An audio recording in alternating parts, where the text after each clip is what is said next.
Hey everyone, it's Armor Gaming. Welcome back to the channel and welcome to Monster Legends. It is time for a monster analysis on the upcoming marathon monster, Katsuko.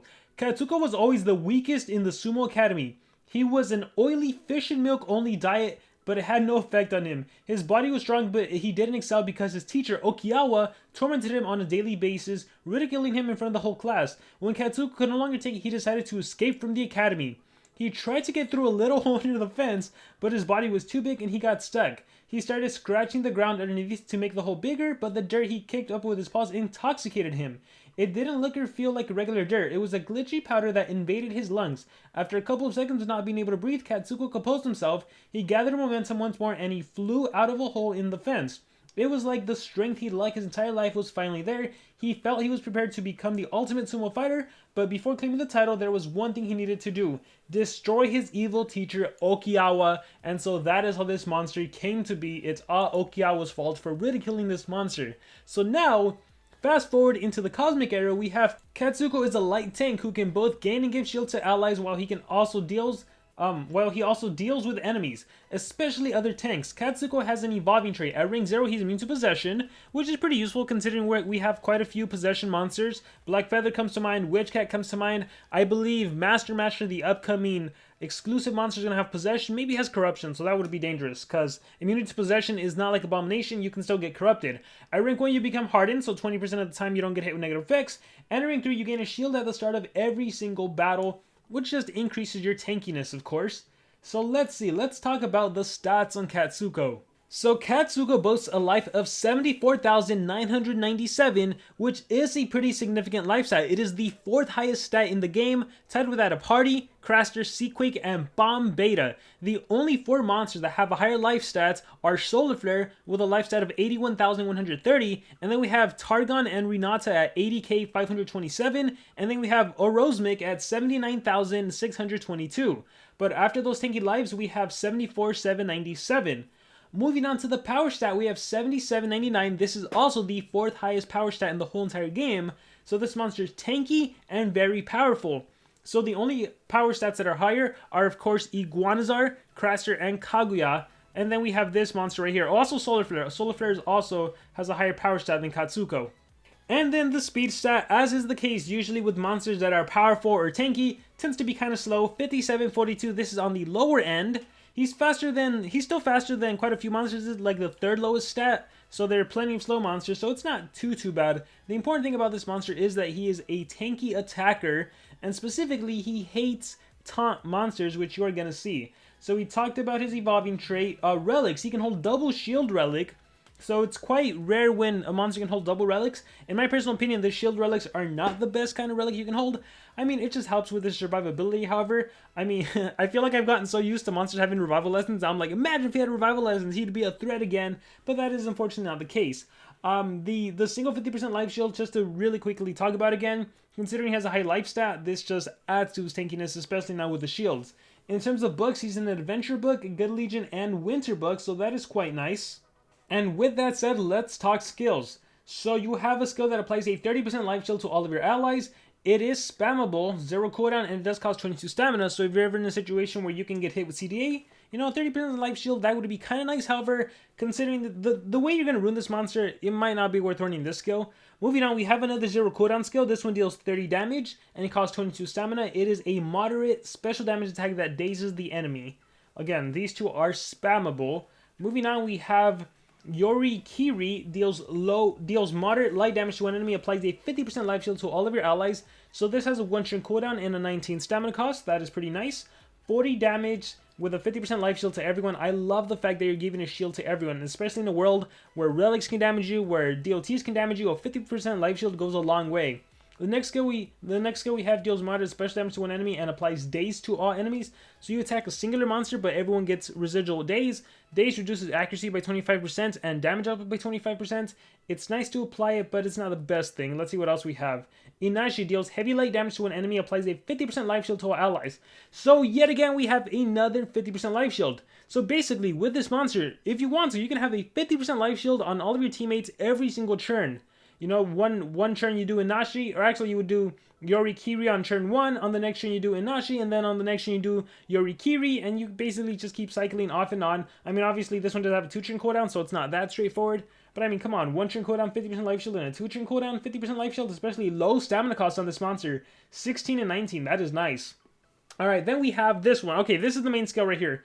Katsuko Yokozuna applies Taunt Hater, gives 1 extra turn, 3-turn cooldown, and 13 stamina, immediate extra turn. Taunt Hater, I'm imagining this is going to last for 3 turns. This monster absolutely obliterates any taunt monster in the game. We're talking old generation taunt monsters, right?